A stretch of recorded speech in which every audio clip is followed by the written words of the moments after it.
Bismillahirrahmanirrahim. Class 10th. Today we are going to start chapter number 12 for your biology class. And this chapter will be about the coordination and control. It means how the body coordinates, how the different organs are related to each other, and how they control the different actions of the body and the different responses of the body. So we'll be studying about the sensory organs, and we'll be studying about different mechanisms they go through and different processes which they are responsible for, and how does the body works in short. So the tissues and organs in the body of the multicellular organisms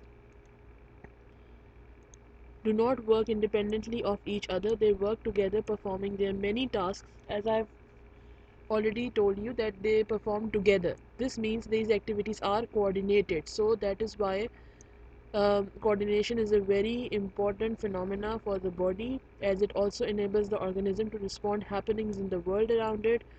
The familiar example of coordination is how the muscles work with each other, how the arms and legs move, and due to the coordination, the muscles contract in the correct sequence. Power and length of because of the sequence of the muscle, the power of the muscle, and the length of time in which it contracts. This all is because of the coordination of different muscles and bones also. But that is not all. Such activities involve many other kinds of coordination. For example, breathing and heartbeat rates are increased, blood pressure is adjusted, and extra heat is removed fast from the body. How this all happens? Life activities are controlled and coordinated both. Okay, so body works as one unit in which its different organs and systems cooperate and work in harmony with each other. When we are writing something, our hands and fingers work in collaboration with our muscles, eyes, thoughts, etc. And then very intricate movements result. Intricate means very delicate movements. How do these movements happen, and how are we able to work properly? Because of coordination. Okay, actually this is the coordination with the brain which they have shown here. See the coordination of brain with your body. Okay, types of coordination. There are two types of coordination: nervous coordination and chemical coordination. So there are two types of coordinations: nervous coordination and chemical coordination. Nervous coordination is because of nervous system, and the chemical coordination is because of the endocrine system. The endocrine system is altogether a different system. We are not going to discuss it now. But nervous system you have already studied in your previous classes also. So what is actually a coordinated action? A coordinated action has five components: the stimulus, the receptor. The stimulus is something that is received. Okay, it could be a touch, it could be a light. Okay, receptor is something which is going to recept. Okay, then comes the coordinator, effector, and response. We are going to study these in detail. So stimuli: what happens when we touch a snail, or we see sunflower moving towards the sun? Why? Because touch and light, etc. These are the factors that can bring about certain responses in living organisms. These factors are called stimuli. We can define a stimulus as any change in environment. So please remember, any change in environment, external or internal, can provoke a response. Okay, this is known as a stimuli. Anything which is a change in environment, it can be external and internal. Why external? Because the light and touch, both of these factors are external, but internal factors, actually that is related to the this chemical coordination that we are not going to discuss now. Okay, internal stimuli is related to the chemical coordination, and that is related to the hormones, which we are going to discuss later. Okay, more examples of stimuli are heat, cold, pressure, sound waves, presence of chemicals, microbial infection. So see, which is the external one? This heat is the external one, cold, external, pressure, external, sound waves, external. Now which is the internal one? They are saying about the change in the environment. So which is the internal one? The internal one is are these ones: presence of chemicals and microbial infections. These are the internal ones. Okay, these are the internal ones.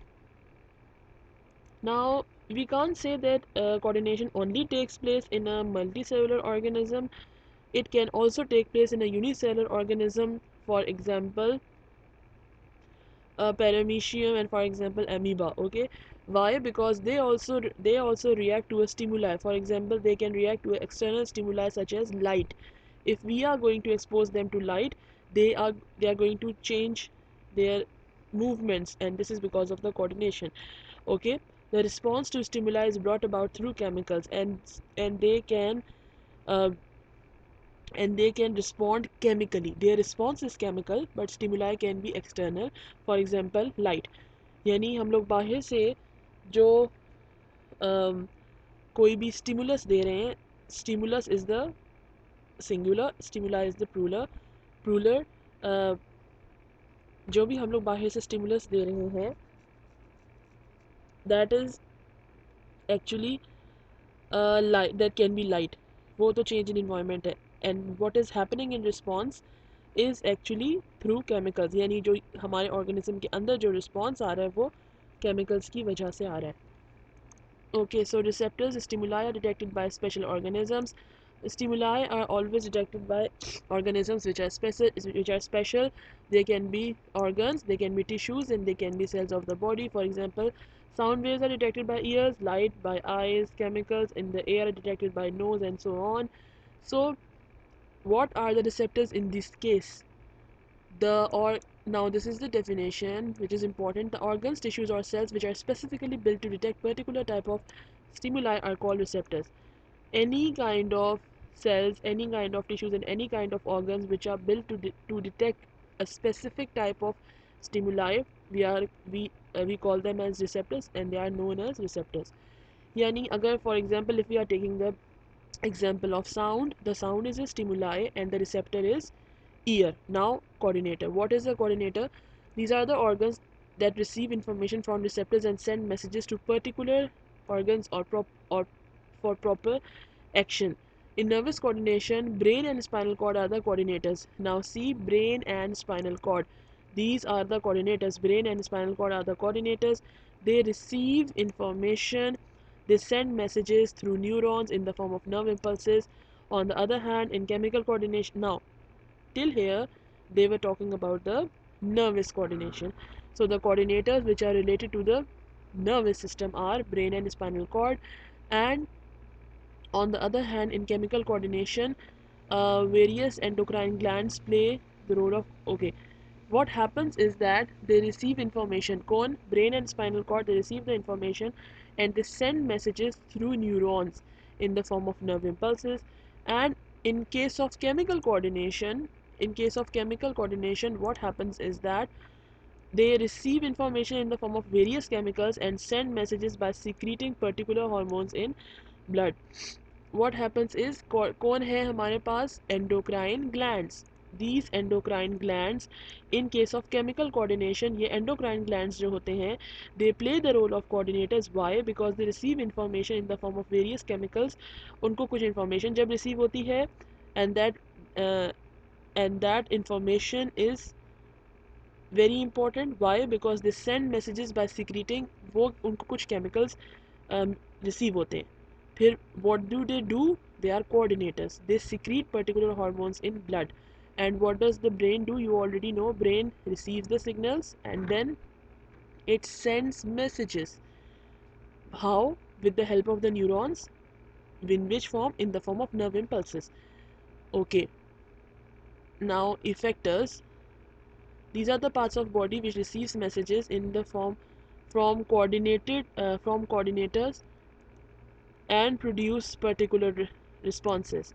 In nervous coordination, neurons carry messages from coordinators, and now see what is going to produce response. they are known as effectors. Produce response, the organs which are going to the parts of the body which are going to produce response, they are known as effectors, क्योंकि वो effect करते हैं. See the words, they are the terms used are very very meaningful. First term was receptor. Receptor means it is receiving something. Coordinator means it is going to coordinate, means it is going to take information, give information, take information, give messages. It is going to do something related to the coordination. And effectors, they do what? They produce particular responses. Okay. And in chemical, now they were talking about the nervous coordination. In case of chemical coordination, hormones carry messages from coordinators to particular target tissues, which act as effectors. And for hormones, for some hormones, nephrons act as effectors.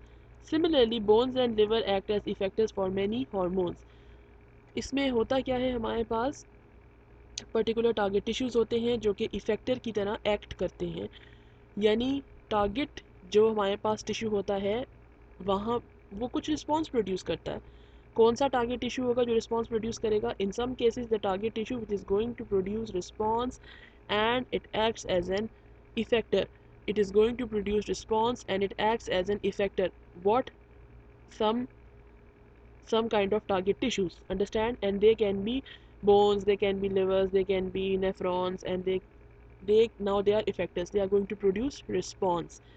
We are talking about chemical coordination. But in case of nervous coordination, which is related to the brain and the spinal cord and the nerves and the nephrons, in case of that, um, the coordinators are brain and spinal cord, and the effectors are muscles and glands. Okay, response क्या है हमारे पास? Now what is the response? On receiving the message from the coordinators, the effector performs action. The action is called response. For example, pulling our hand away from something very hot. कुछ भी जो response होता है, that is actually a message from the coordinator. Coordinator क्या कहना चाह रहा है? यानी the brain and the mind, what do they want the effectors to do? For example, if you touch something very hard, if you touch something very pricky or hard or hot, the brain receives a message. To the message is that you are touching something hot. Understand? The effectors are the muscles. Okay, for example, the muscles of your arm. Understand? These are the effectors. Why? Because they are, see, the muscles and the glands are the effectors. Why? Because they are going to produce response. And the response will be what? There is a response will be pulling our hand away from something very hot. Understand? And the same case is related to the sunflower, that the sunflower is related towards it moves towards the light. So what is the light? The light is a stimuli. And what is the response? The sunflower moves itself towards the sun. It faces itself towards the sun. The nervous coordination produces immediate but short living responses. अच्छा, जैसे आप हाथ पीछे करते हैं, कैसा response है? छोटा सा रिस्पॉन्स है. And it is immediate also. Okay. And but the chemical coordination, understand? Now they are explaining you the difference. The nervous coordination produces immediate but short living responses, while the chemical coordination produces slow but long living responses. Chemical coordination कैसी responses produce करता है? Long living responses and slow. Nervous coordination कैसे produce करता है? Short living responses and very immediate. Okay. Okay, now this is a diagram which shows, um, see, this is a stimulus. Receptor organ receives the stimulus, and then what happens? Actually, the direction you see is this one. The direction is like this, and this direction is related to the nervous coordination, and this diagram is related to the chemical coordination. See, now these are the directions. what happens is that, first of all, see, what happens is that the receptor, the sense organ, receives any kind of stimulus. The sense organ receives any kind of stimulus, and the receptor and the sense organ, which are the same things, it sends the message to the neuron. This is the neuron. It sends the message to the neuron. The neuron, in the form of nerve impulse की form में, how is the neuron going to send the message to the brain? In the form of nerve impulse. So it is going to send the message to the brain in the form of nerve impulse. The brain is again going to send the message in the form of nerve impulse. See, it is again going to send the message in the form of nerve impulse. It is and in the form of nerve impulse. And then what happens? Again, it is going to send the message in the form of neurons, and the message comes to the effector, and then, which can be a muscle or gland, and then what is produced? A response. For example, now in if you are talking about, if you are talking in general terms, what happens is that stimulus अगर आपको मिलता है तो light, वो light होती है, receptor कौन होता है? फॉर एग्जाम्पल, अगर आपको कोई चीज़ गर्म फील हो रही है, if you are feeling something hot, that is a stimulus. Okay, the receptors are what? The skin is the receptor. Then what happens? The message is transferred to the message is transferred with the help of neurons in the form of nerve impulse to the brain and spinal cord, which are the coordinator. And then the brain and spinal cord, they send messages to the through a nerve impulse with the help of neurons to the effectors, which can be a muscle. And what happens as a result? A response is produced, and that response is related to moving your hand away from the hot substance. Now, in case of chemical coordination, which is related to the hormones, the stimulus is given to the receptor, which can be a body part. And then what happens? See, in this case, no nerve impulses are involved and no neuron is involved. The messages are sent with the help of blood in the form of chemicals to where? To the endocrine glands. The endocrine glands, then they produce hormones. These hormones are again in the form of blood. They are not chemicals. Okay, hormones are not chemicals. The receptor is going to produce chemicals, understand, and it is going to send to the coordinator. But the coordinator does not produce chemicals, it produces hormones. Again, again it is released in the blood. The chemicals with the receptors. See, the chemicals with the help of receptors, here they are also released in blood, understand. And the hormones, these hormones, they are also released in blood, understand. So the medium is blood. Effector, now what happens? The effectors receive the message from the endocrine glands. For example, the effectors can be bones, livers, which is already discussed earlier. And then what happens as a result? Response is seen. Okay girls, so this was the introduction about your coordination and control. These are the components of the coordination and control. We studied today about the chemical coordination and the nervous coordination.